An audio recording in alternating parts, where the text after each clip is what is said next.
नमस्कार दोस्तों। तो अभी पूरा ईरान यूएस इजराइल के पूरे कॉन्फ्लिक्ट में नया अपडेट ये है कि अब एक नया फ्रंट ओपन कर दिया यहाँ पर इजराइल ने, जो फ्रंट ऑब्वियसली ओपन होना ही था, आज नहीं तो कल वो ओपन होना ही था। तो इजराइल ने लेबनान के ऊपर फॉर्मली अटैक कर दिया है। जबकि 2024 में आपको पता ही है कि इजराइल और लेबनान के बीच में एक सीज़फायर साइन हुआ था। जो लेबनान की सरकार थी उसने प्रॉमिस लिया था इजराइल से कि वो उनके ऊपर अटैक नहीं करेंगे, बट कंडीशन थी उसके ऊपर। इजराइल ने सीधा क्लियर कट कंडीशंस रखी थी कि अगर लेबनान में हिजबुल्लाह ने कभी इजराइल की टेरिटरी पर अटैक किया तो फिर उसका रिटेलिएशन लोग करेंगे। और यही उनका कहना है कि हिजबुल्लाह जो है उसने हमारे ऊपर पहले अटैक किया और उसके बाद हमने रिटेलिएट किया है। और लेबनान में बेरूत में पूरी हाहाकार मचा हुआ है। जैसे दुबई में प्रॉब्लम्स हैं, अबू धाबी में प्रॉब्लम्स हैं, रियाद में प्रॉब्लम्स हैं, हर जगह वैसे ही यहाँ पर बेरूत में प्रॉब्लम। बेरूत में तो इतनी स्थिति खराब हो गई, लोग वैसे भी अभी रिहैबिलिटेशन के अंदर ही थे। अभी 1 साल पहले तो बेचारे वॉर वहाँ पर रुका हुआ है और वो सारा सीज़ फायर हुआ था, वो अभी पूरा अपना बस ही रहे थे वहाँ पर, सब ठीक ठाक हो ही रहा था मामला, तब तक फिर से अटैक हो गया। तो लोग पूरे रोड्स वोड्स सब पूरी जाम है, लोग वहाँ से भागना शुरू कर चुके हैं। एकदम बहुत ज़्यादा अनरेस्ट की स्थिति यहाँ पर हो चुकी है। तो लेबनान से भी अब फॉर्मली इजराइल वॉर में है, मतलब लेबनान क्या हिजबुल्लाह से फॉर्मली वॉर में है। हाँ, उन्होंने इस चीज़ को साफ किया है कि अगर लेबनान की सरकार चाहती है कि डीएस्केलेशन हो और उनकी टेरिटरी तक कुछ ना पहुंचे तो they have to dismantle Hezbollah now, क्योंकि अब हम इनको टॉलरेट नहीं करेंगे। डिटेल में इसको समझते हैं। और भी बहुत सारे नए डेवलपमेंट्स आए हैं। ओमान का स्टेटमेंट आया, इसमें ईरान का स्टेटमेंट आया, ईरान ने कुछ और कंफर्मेशन की हैं, पहली यूएस कैजुअलिटी हो गई। ये सारी चीज़ें जो है वो यहाँ पर हम इस पूरे वीडियो के अंदर देखते हैं। पर वीडियो में आगे जाने से पहले एक बड़ी अनाउंसमेंट है अनअकैडमी टीम की तरफ से कि अगर आप यूपीएससी सीएससी की प्रिपरेशन कर रहे हैं तो अनअकैडमी आपके लिए वन स्टॉप सॉल्यूशन बन सकता है। ये प्रिपरेशन आप पूरी फ्री ऑफ कॉस्ट कर सकते हो। यूपीएससी मंजिल बाय अनअकैडमी चैनल है हमारा, जिसका लिंक आपको डिस्क्रिप्शन में मिल जाएगा, उसको सब्सक्राइब कर लीजिए और उस चैनल से आप पूरी अपनी यूपीएससी की प्रिपरेशन बहुत ही शानदार कंटेंट के साथ आप बिल्कुल फ्री ऑफ कॉस्ट कर सकते हैं। वो कंटेंट जो शायद आप 1.5-2 लाख की कोचिंग जब लेते हो वहाँ मिलता है, वो कंटेंट आपको बिल्कुल यहाँ पर फ्री ऑफ कॉस्ट मिल सकता है। तो मेरी परसों ही क्लास थी, आर्टिकल 15-16 हमने डिस्कस किया था। अब कल मेरी क्लास होने वाली है सुबह 10 बजे। कल सुबह 10 बजे लाइव मेरी क्लास होगी, जिसमें आप ज़रूर हमारे साथ जुड़िए, जिसमें हम आर्टिकल 16 और रिजर्वेशन को काफ़ी डिटेल में डिस्कस करने वाले हैं। तो लिंक उस सेशन का भी आपको डिस्क्रिप्शन में मिल जाएगा। Now coming back to the topic. तो देखिए यहाँ पर क्या था कि इजराइल, यूएस और ईरान का पूरा डायरेक्ट वॉरफेयर चल रहा है। इसमें कोई भी बीच का पर्सन नहीं था अभी तक, कोई बीच का ऐसा ग्रुप, मिलिटेंट ग्रुप नहीं था। क्योंकि ईरान का जो एक्सिस ऑफ रेजिस्टेंस है, आपको पता ही है कि हमास से जब युद्ध चल रहा था तो ईरान हमास को इस्तेमाल करना, हिजबुल्लाह, हुदीस, इनको इस्तेमाल करना, अब डायरेक्ट वॉरफेयर हो चुका है। अब इसमें किसी का कोई स्टेक होल्डर्स नहीं है। और देखिए हमास जो है अब वो सिर्फ फोटोबाजी के लिए, ट्विटर पर पोस्ट के लिए उतना ही बचा है उनके पास। मिलिटेंट्स ख़त्म हो चुके हैं, पावर ख़त्म हो चुकी है, एम्यूनिशंस ख़त्म हो चुके हैं, आर्म्स ख़त्म हो चुके हैं, पैसा बहुत ज़्यादा बचा नहीं है। वो पाकिस्तान के लिए लायक ही बचे हुए हैं हमास वाले। वो पाकिस्तान में जा कर के जो नहीं कहते हैं वो फोटोबाजी करना, वीडियोबाजी करना, स्टेटमेंट देना, स्पीच देना, वही सब के लिए अब हमास बचा हुआ है। तो हमास से कोई बहुत बड़ा थ्रेट इनको, इजराइल को नहीं था। और हमास को तो ठिकाने अभी इन्होंने लगा ही दिया था। दो चार जो कमांडर्स बचे हुए हमास के, उनको भी इसी में ये लिपटा ही देंगे। हिजबुल्लाह बल्कि एक बहुत ही सिग्निफिकेंट मिलिटेंट ग्रुप है और उसके पास ज़्यादा शक्ति है। इजराइल का मानना है कि जब से सीज़ फायर हुआ तब तो हिजबुल्लाह काफ़ी कमज़ोर था, लेकिन अभी उन्होंने काफ़ी फोर्स फिर से गैदर कर लिया है, क्योंकि उनके पास लेबनान की सरकार, मतलब एक देश की सरकार का सीधा मतलब सपोर्ट हासिल है। और हिजबुल्लाह के बहुत सारे जो सपोर्टर्स हैं वो सरकार में भी बैठे हुए हैं। और अपनी, मतलब अगर टेक्निकली देखो तो 2 सीटें भी हैं उनके पास। तो इसलिए हिजबुल्लाह बहुत ज़्यादा पावरफुल है और वो कहीं ना कहीं इजराइल को इसमें बड़ा डैमेज दे सकता था। इसीलिए इन लोगों ने हिजबुल्लाह के ऊपर लेबनान में अटैक करना शुरू किया है। लेबनान की उस एरिया में अटैक किया जहाँ पर हिजबुल्लाह का स्ट्रॉन्ग होल्ड था। जैसे बेरूत का सदर्न एरिया जो है दाहिए वाला, वो एक स्ट्रॉन्ग होल्ड था। मैं आपको मैप में आगे दिखा भी दूंगा। और सदर्न जो गोलन हाइट्स के पास वाला इलाका था, वहाँ पर हिजबुल्लाह का काफ़ी स्ट्रॉन्ग होल्ड माना जाता है लेबनान के अंदर। तो वो इजराइल के लिए एक बड़ी समस्या हो सकता था। इसीलिए इजराइल ने यहाँ पर अटैक कर दिया है इन सारे एरियाज़ के ऊपर। अब ट्रम्प से एक और सवाल था कि भाई ये कितने दिन ये सारी चीज़ें, ये सारा अनरेस्ट चलेगा। तो ये सारा अनरेस्ट ट्रम्प का मानना है जिस हिसाब से फैल गया है, पहले सारे गल्फ कंट्रीज़ तक ये पूरा फैल गया ईरान की तरफ से। अब इजराइल और यूएस की तरफ से ये लेबनान में आ चुका है। कुछ समय में आपको शायद यमन में भी आते हुए दिख जाए। तो मतलब it is going to take some weeks, ये कुछ हफ्तों तक चल सकता है। प्रोबेबली कहा जा रहा है 15-20 दिन से पहले इसमें निगोशिएशंस होने के कोई चांसेस नहीं है, बिकॉज कन्फ्यूजन बहुत ज़्यादा है। ओमान कह रहा है निगोशिएशन के लिए तैयार हैं, बाद में फिर मैसेज आता है कि नहीं हम तो वॉर कंटिन्यू करेंगे। तो कन्फ्यूजन्स बहुत ज़्यादा, और कोई ऐसा बहुत सिग्निफिकेंट निगोशिएटिंग पार्टनर नहीं है। जितनी कंट्रीज निगोशिएशन कर सकती थी वो सब अब डायरेक्टली इन्वॉल्व हो चुकी हैं। कतर, सऊदी अरेबिया, यूएई, ये सब लोग इन्वॉल्व हो चुके हैं उसमें। अभी आपने देखा कि इंडिया से भी कमेंट गया, इंडिया ने भी इसके ऊपर कमेंट किया, इंडिया ने भी कंडेम किया इस पूरे वॉर को, कहा कि इसमें जल्दी से जल्दी डीएस्केलेशन होना चाहिए। इंडिया ने कहा, इजराइल से रिक्वेस्ट भी किया, नेतन्याहू से भी रिक्वेस्ट किया कि इसके अंदर डीएस्केलेशन इस पूरे मामले में होना चाहिए। पर वो कितनी बात सुनेंगे, क्योंकि they are very much engage in to this, वो एक बहुत बड़ा सवाल है। पुतिन का भी स्टेटमेंट आया, शी जिनपिंग का भी स्टेटमेंट आया, सबके स्टेटमेंट्स आ चुके हैं, कंडेम सब ने कर दिया है। कोई भी आगे बढ़ करके इसमें निगोशिएट नहीं करना चाह रहा है। आप पुतिन से, आप रशिया से या चाइना से एक्सपेक्ट भी नहीं कर सकते। ये भारत इस मैटर में मुझे नहीं लगता उस लेवल तक जा करके फंसेगा। हाँ, निगोशिएशन की जहाँ बात आएगी, हो सकता है ओमान के साथ एक सिग्निफिकेंट हिस्सा भारत शेयर कर सकता है। तो ये पूरा मामला चल रहा है।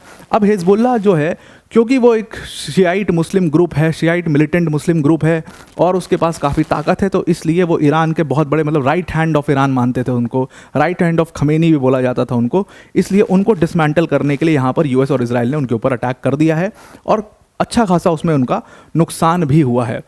सबसे पहले इजराइल ने कहा कि इन्होंने हमारे ऊपर अटैक किया, उसके बाद हमने इनके ऊपर अटैक किया है। सबसे पहले इन्होंने, इनकी जो प्रोजेक्टाइल थी उसको हमने इंटरसेप्ट किया। कुछ मिसाइल्स आ करके जो है वो जो इजराइल का ओपन एरियाज था उसमें गिरी, हालांकि बहुत नुकसान नहीं हुआ, लेकिन उसमें ओपन गिरी। उसके बाद हमने इनके ऊपर वापस से रिटेलिएट किया। तो मतलब पहला अटैक लेबनान ने हमारे ऊपर किया, मतलब कि हिजबुल्लाह ने हमारे ऊपर किया, तब इजराइल ने इनके ऊपर अटैक किया है। अब एरियाज, इलाके आप देखेंगे तो ये बेरूत है, बेरूत का जो सदर्न इलाका है दाहिए, उसको टारगेट किया गया, और इस इलाके में टारगेट किया गया जो स्ट्रॉन्ग होल्ड्स माने जाते थे हिजबुल्लाह के, वहाँ पर काफ़ी ज़्यादा स्ट्राइक्स किए गए हैं। लगभग ये जो एयर स्ट्राइक्स हैं, इसमें हिजबुल्लाह का जो बेरूत का जो सदर्न पार्ट है, वहाँ पर जो टॉप लीडरशिप रहता है हिजबुल्लाह का, उसमें कई सारे, कहा जा रहा है मिलिट्री जो उनके कमांडर्स थे, टॉप कमांडर्स थे, वो उसमें मारे भी गए हैं। अभी उसके ऊपर कंफर्मेशन आ जाएगा। लेकिन कुल मिला जुला करके कुल जमा बात यह है कि बेरूत में जो पूरी अनरेस्ट है वो ऑलरेडी शुरू हो चुका है। ये अर्ली मॉर्निंग, लेट नाइट या अर्ली मॉर्निंग आप कह लो, आज की खबर है कि लोग जो है वहाँ पर बाय फुट भागना शुरू हुए बेचारे। अभी तो वो सेटल आउट हो रहे थे वहाँ पर, अभी 1-1.5 साल ही हुआ उस पूरे सीज फायर को। इतने घर तबाह हुए, इतने लोगों की प्रॉपर्टीज़ चली गई, लोगों की बिल्डिंग्स ख़त्म हो गई। वो पूरा उसके ऊपर डॉक्यूमेंट्री भी एक बहुत शानदार बनाई है, और वो सब लोग अपना फिर दोबारा से अपनी ज़िंदगी को नॉर्मली शुरू कर रहे थे, तब तक दोबारा से ये सारा चीज़ शुरू हो गया। तो लोग बाय कार इतने डरे हुए हैं, ऑलरेडी उन्होंने देखा है बहुत सारे लोगों को मरते हुए देखा है, तो लोग बाय कार से बाय रोड भागना शुरू कर दिया। कुछ लोग पैदल भागना निकल गए कि भाई जल्दी से शहर छोड़ दो, अदरवाइज इसमें और ज़्यादा नुकसान हो जाएगा, प्रॉपर्टी घर वर तो बाद में बन जाएगा, किसी और जगह पर देख लेंगे। ये स्ट्राइक्स जो हैं पूरी इस तरीके से लेबनान को एक बार फिर से इन्होंने पूरा बर्बाद करना शुरू कर दिया है। हिजबुल्लाह जो कि काफ़ी वीकेंड था जब ये पूरा सीज़फायर हुआ था 2024 में, इजराइल का मानना है कि इन्होंने अच्छा खासा फोर्स दोबारा से गैदर कर लिया है और ये काफ़ी स्ट्रांग हो चुके हैं। इस बार तो इनको पूरा डिसमेंटल करना, और स्टेटमेंट आई गया है कि ये वॉर तब तक, डोनाल्ड ट्रंप ने कह दिया कि वॉर तब तक चलेगा जब तक हम इनको पूरा डिसमेंटल नहीं कर सकते। तो पूरा टिट फॉर टैट अटैक्स जो हैं वो शुरू हो चुके हैं।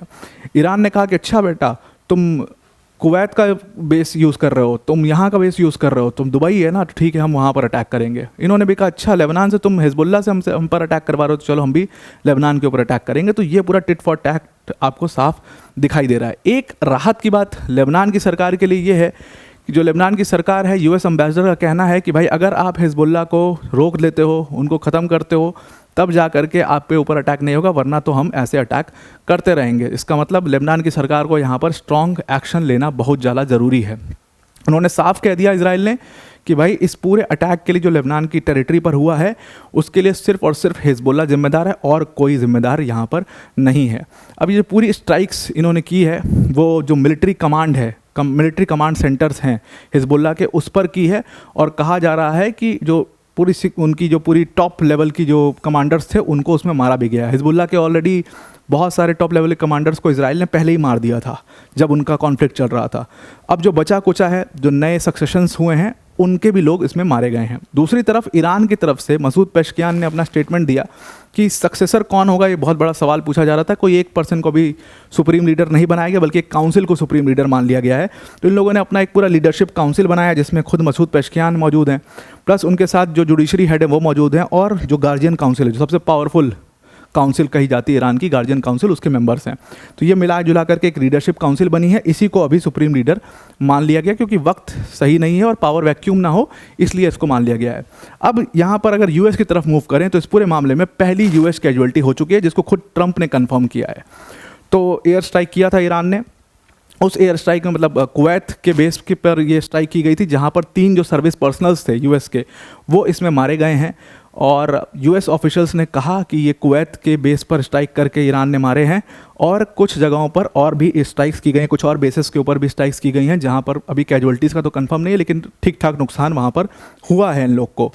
ट्रंप ने कहा कि ये देश के हमारे पैट्रियट्स हैं, लेकिन ट्रंप ने ये बात जब कही तो लोग थोड़ा और ज़्यादा अमेरिकन सिटीजन गुस्सा हुए इस चीज़ से कि यार जब आपको पता है तो फिर ऐसा क्यों कर रहे हो। ट्रंप ने कहा कि अभी और कैजुअलिटीज़ हो सकती हैं इस मामले में, क्योंकि ये अभी कुछ समय तक चलने वाला है, और जितना बेकार जितना ख़राब ये हो चुका है अभी तक, तो इसमें कैजुअलिटीज़ होने के चांसेस बहुत ज़्यादा हैं, और अभी यूएस कैजुअलिटीज़ और भी हो सकती हैं। हाँ, उतनी ज़्यादा नहीं होंगी लेकिन होंगी। यूएस सिटीजन देखिए हमेशा क्या है कि शुरू में they take pride in this कि अमेरिका फर्स्ट, हम जीत रहे हैं, लेकिन वंस जो यूएस मतलब जो यूएस के कमांडर्स हैं, जो यूएस के सर्विस पर्सनल्स हैं, जो वहाँ पर बेसिस पर हैं और वो लोग लड़ रहे हैं, जब उनकी बॉडीज़ यूएस पहुँचना शुरू होती हैं तो यूएस सिटीजन जो हैं वो काफ़ी ज़्यादा डिस्करेज हो जाते हैं, बहुत वॉर को वो डिसअप्रूव करने लग जाते हैं। ये ट्रंप के साथ भी होना है, क्योंकि ये पहले भी प्रेसिडेंट के साथ हुआ है। ये आप देखोगे कि वियतनाम वॉर में, जापान वॉर में, हर जगह पर ये चीज़ हुई थी, और फिर लोग कोसने लगते हैं कि भाई आपका मेनलैंड तो शांत है, आप क्यों जा करके कहीं और इंगेज कर रहे हो। वो चीज़ अभी ट्रंप को फील नहीं हो रही है, लेकिन ट्रंप को ये इसका महसूस करना पड़ेगा। देखिए क्या है कि जो मिलिट्री कैंपेन है, जब शुरू के अपने स्टार्टिंग फेज़ में रहता है, छोटा मोटा छुटपुट हो रहा है और यूएस ने डरा दिया और वो डर गए, फिर उन्होंने सरेंडर कर दिया, तब तक ठीक रहता है। जैसे वेनेजुएला का केस था, यूएस के सिटीजन्स को नहीं फ़र्क पड़ा, वो गए, बल्कि उनको प्राइड उन्होंने लिया इस चीज़ में कि गए और निकोलस मादुरो को उठा के ले आया, इतना ताकतवर है यूएस। जैसे ही कोई एक्सटेंडेड मिलिट्री कैंपेन हो जाता है जिसमें थोड़ा सा मामला खिंच जाता है, इकॉनमी के ऊपर इम्पैक्ट पड़ने लगता है, ऑयल के ऊपर इम्पैक्ट पड़ने लगता है, वैसे ही यूएस सिटीजन्स को डिसअप्रूव करने लगते हैं। और अभी क्या है, मिड टर्म इलेक्शंस भी हैं यूएस के अंदर। ये मिड टर्म इलेक्शंस जो हैं, ये दिक्कत में, इसमें ट्रंप की रिपब्लिकन पार्टी को दिक्कत हो सकती है, क्योंकि जो अपना रूटर्स ने, हालांकि उसका सैम्पल साइज़ काफ़ी छोटा है, पर रूटर्स ने जो अपना पोल कराया कि कितने लोग इस वॉर को अप्रूव कर रहे हैं, कितने लोग डिसअप्रूव कर रहे हैं, हर 4 में से 1% ने ही सिर्फ इस वॉर को अप्रूव किया है, 3 लोग इसको डिसअप्रूव कर रहे हैं। यानी कि ट्रंप को क्या नुकसान हो सकता है, बड़ा नुकसान हो सकता है। हालांकि ट्रंप का मानना है कि हमने ऑलरेडी ये वॉर जीत लिया है, हमने अपने सारे ऑब्जेक्टिव्स हम अचीव कर लेंगे, ये वॉर ख़त्म हो जाएगा। वो खुद कह रहे हैं कि अभी कुछ वीक्स तक चलने वाला है, लेकिन उनके हिसाब से वो जीत चुके हैं। उनका कहना है कि भाई हमने जो ईरान का मिलिट्री कमांड था उसको पूरा डिसमेंटल कर दिया है, बर्बाद कर दिया, उसको सब उड़ा दिया है। जो उनकी कई सारी लगभग 9 ईरानियन नेवी शिप्स थी, उनको हमने डिस्ट्रॉय कर दिया है, और जो नेवल बिल्डिंग थी उसको भी हमने उड़ा दिया है। तो उनके पास कुछ बचा ही नहीं है अब यहाँ ट्रंप ने ईरानियंस को अर्ज किया कि भाई आप लोग भी निकलिए अपने घरों से बाहर और अपने सरकार के खिलाफ विद्रोह कर दो। यहाँ पर मतलब एक्सपेक्टेशन कैसे कर सकते हो? देखिए, प्रोटेस्ट को वो समझ रहे हैं कि प्रोटेस्ट कर रहे थे लोग अपने सरकार के खिलाफ तो वो विद्रोह भी कर देंगे, ऐसा नहीं है। अभी सिंपैथी वापस से खमेनी की तरफ जाती हुई दिख रही होगी आपको। आपने वो रिपोर्टर का पूरा देखा, किस तरीके से वो पूरा रोते हुए वो अनाउंस कर रहा है कि भाई खमेनी उनके सुप्रीम लीडर मारे जा चुके हैं, he was a figure of Islam, तो इसलिए उनकी तरफ सिंपैथी आ चुकी है। लोग जो है वो रोडों पर निकल के पूरा बिलक के रो रहे हैं जगह जगह पर। कई सारे देशों में, कई सारे मुस्लिम देशों में लोगों ने सपोर्ट अपना दिखाया, इवन सऊदी अरेबिया में लोगों ने सपोर्ट दिखाया, जॉर्डन में लोग सपोर्ट में आ गए खमेनी के। तो वापस से जो शिफ्ट है, जो ख़राब गवर्नेंस था और इस हफ्ता, ये सारी चीज़ें नीचे दब गई और सिंपैथी के बेसिस पर शिफ्ट पूरा उनकी तरफ हो चुका है। तो क्या वो लोग रिवोल्ट करेंगे? बिल्कुल नहीं करने वाले। ट्रंप यहाँ पर अजीबो गरीब मतलब रिक्वेस्ट कर रहे हैं। वो कह रहे हैं ईरान की जो मिलिट्री है, ईरान की पुलिस है, IRGC है, जो लोग हैं, अगर आप लोग सरेंडर करते हो मैं आपको इम्यूनिटी दूंगा, आपको कोई टेंशन नहीं होगी, हम नई सरकार वहाँ पर आपके यहाँ बनवा देंगे और आप खुशी खुशी रहोगे। लेकिन अगर आप रजिस्ट करोगे तो यू विल डाई। और लोगों से कहा कि भाई आप लोग घरों से बाहर निकलो, आप लोग अपने सरकार के खिलाफ जो है वो पूरा रिवोल्ट कर दो, कोई दिक्कत की बात नहीं है, और हम आपको सपोर्ट करेंगे, वहाँ पर नई सरकार बना देंगे, आपके ऊपर कोई बात नहीं आएगी। तो उन्होंने कहा कि America is always with you, और ये सब कुछ आपके लिए कर रहे हैं हम, ऐसा ट्रंप का कहना है। अब ट्रंप क्या है कि कई जगहों पर वो इंटरव्यूज़ दे ही रहे हैं, तो ट्रंप का मानना है कि भाई ये 4 वीक्स तक अभी लगभग चल सकता है। मतलब आप 4 वीक मतलब 1 महीना ये वॉर चलने की बात यहाँ पर ट्रंप कर रहे हैं। और आप समझ सकते हो कि अभी ऑयल प्राइसेस का ये हाल है, तो 1 महीना ये मामला कितना ज़्यादा संगीन हो जाएगा। अभी लोग पूरे पैनिक कर चुके हैं, ऑलरेडी पैनिक में हैं। बहुत सारे इंडियंस दुबई में रहते हैं, बहुत सारे इंडियंस जो हैं सऊदी में रहते हैं, बहुत सारे इंडियंस कतर में रहते हैं, वो सब लोग ऑलरेडी पैनिक कर रहे हैं। तो मैं सिर्फ इंडियंस की बात कर रहा हूँ, बहुत सारे पाकिस्तानीज़, बहुत सारे एशियंस, बहुत अलग अलग देशों के लोग जो है वो इन देशों में रहते हैं, अलग अलग कंपनीज़ में काम करते हैं, वो ऑलरेडी काफ़ी ज़्यादा पैनिक है। और सबसे बड़ी प्रॉब्लम ये कि वो निकल नहीं सकते वहाँ से क्योंकि एयर स्पेसेस बंद हैं। तो पूरा एयर स्पेस वगैरह इस समय पर बंद हो चुका है और जो पावर वैक्यूम क्रिएट हुआ था ईरान के अंदर, अब वो फिल भी हो रहा है। तो maybe this war can get to the next step also, ये भी एक चीज़ हो सकती है यहाँ पर। अब ट्रम्प से जो स्टेटमेंट्स मांगे गए, उनका पूरा एक रूटीन रहता था कि भाई उनका रिजॉर्ट में उनके पास पूरा मीडिया आता था और वो रोज़ अपनी बड़ी बड़ी स्पीचेस दिया करते थे। उससे वो अब वो स्पीच नहीं दे रहे हैं क्योंकि वो कंफ्यूज नहीं करना चाहते। पॉलिसीज़ को लेकर भी बहुत सारे क्वेश्चंस हैं कि क्या ये पॉलिसी रॉन्ग थी, ये पॉलिसी मतलब ये बहुत बड़ी फॉल्ट हो गई यहाँ पर। जो अगर हम शांत रहते तो शायद मामला कुछ और होता। क्या यहाँ पर अटैक नहीं करना चाहिए? खमीनी की डेथ क्या हमारे ऊपर बैकफायर कर सकती है? ये सारे सवाल ट्रम्प के लिए बने हुए हैं, इसीलिए शायद इन्होंने मीडिया रिपोर्टर से बात नहीं करी। अब ईरान के लिए इसमें क्या चैलेंज है? तो सीधी तौर पर ईरान के लिए एकदम एग्जिस्टेंशियल क्राइसिस अब हो चुका है। ईरान के लिए एग्जिस्टेंशियल क्राइसिस इसलिए हो गया है क्योंकि उधर एक पूरा पैनल बनता हुआ दिखाई दे रहा है। यूके ने अपना स्टेटमेंट दे दिया कि वो फॉर्मली यूएस और इजरायली फोर्सेस को ज्वाइन कर रहे हैं क्योंकि ईरान ने उनके बेसिस पर भी अटैक किया है, उनके ऑयल टैंकर्स को भी अटैक किया जा रहा है। तो ईरान ने अभी कंफर्म किया कि उन्होंने 3 यूएस और यूके के ऑयल टैंकर्स, जो मैंने आपको कल एक दिखाया भी था, उनको पूरी तरीके से बर्बाद कर दिया, उनको उड़ा दिया, स्ट्रेट ऑफ हॉर्मुज़ को चोक कर दिया है। और जो डेटा है, जो पूरा डेटा देखा गया, जितनी शिप्स उस पूरे एरिया में थी, सब ने अपने एंकर्स ड्रॉप कर दिए हैं। They are there where there are, वो एकदम अपनी जगह पर स्टिल हैं। इसका मतलब जो ऑयल गैस आ रहा था अब वो रुक गया है। इसका मतलब साफ हो गया है कि भाई ऑयल प्राइसेस और तेज़ी से आगे आपको बढ़ता हुआ दिखाई दे रहा है, जो कि बढ़ ही रहा है, लगातार बढ़ रहा है और ऑयल बढ़ते हुए दिखाई देंगे। पूरा एयर स्पेसेस जो है चोक्ड हैं, पूरे सारे एयर स्पेसेस बंद हैं। मतलब सबसे वर्ल्ड का बिजिएस्ट इंटरनेशनल हब दुबई, बिल्कुल हालत ख़राब है वहाँ पर। कई सारे इंडियंस जो हैं उनके स्टेटमेंट्स आए कि वो लोग एम्बेसी से कांटेक्ट करें, एम्बेसी कह रही भाई आप पैनिक मत करो, ओवर पैनिक नहीं करना है इसमें, आप आराम से रहिए। और जाहिर सी बात, आप आराम से रहिए, ओवर पैनिक आप करेंगे तो आप बुरा फंस सकते हैं। अब लोगों ने क्या कहा कि भाई बाय रोड हम ओमान तक चले जाएं और फिर ओमान से फ़्लाइट पकड़ के निकल आएं क्योंकि ओमान में कोई अटैक नहीं हो रहा। ये सबसे बड़ी गलती है। अगर आप ऐसा करते हो सकता है आप कभी किसी अटैक के चपेट में आ जाओ, कोई बात हो जाए, कहीं फंस जाओ, ना इधर के बचो ना उधर के बचो, ये सारी दिक्कत हो जाएगी। आप बस अपने एम्बेसी के कॉन्टैक्ट में रहिए, पैनिक मत करिए। ये बार बार एम्बेसीज बोल रही हैं, सारे देशों की एम्बेसी से यही बात बोल रही हैं कि अगर पैनिक करेंगे तो और दिक्कत में फंस सकते हैं। तो एयर स्पेसेस बंद हैं और कितने टाइम तक बंद रहेंगे पता नहीं, शायद 1 महीने तक बंद रहेंगे। बस इसमें एक राहत की बात ये हुई है कि जो ओमान के फॉरेन मिनिस्टर थे, उनका स्टेटमेंट आया। उन्होंने कहा कि हमारी ईरान से बात हुई है, ईरान के फॉरेन मिनिस्टर से, और ईरान के फॉरेन मिनिस्टर इस पूरे मामले में डी एस्केलेशन के लिए रेडी हैं। ईरान डी एस्केलेशन के लिए रेडी है। हालांकि कन्फ्यूजन बना हुआ था। जैसे ही इन्होंने ये बात बोली, ईरान के जो फॉरेन मिनिस्टर थे उन्होंने अपने ट्विटर पर पोस्ट किया, उन्होंने कहा कि ईरान विल कीप फाइटिंग। तो वो फिर वही चीज़ है, वो पूरा कन्फ्यूजन जो है, वो पूरा कन्फ्यूजन बरकरार है। ओमान वो कंट्री है जो इस पूरे न्यूक्लियर टॉक्स में भी पूरा निगोशिएट कर रही थी और वो कह भी रहे थे कि ट्रंप स्पेस ही नहीं देते हमें। तो अब अगर ट्रंप स्पेस दें तो Oman can play a very important role, India can play a very important role in this. Let's see क्या होता है, कितना निगोशिएट होता है।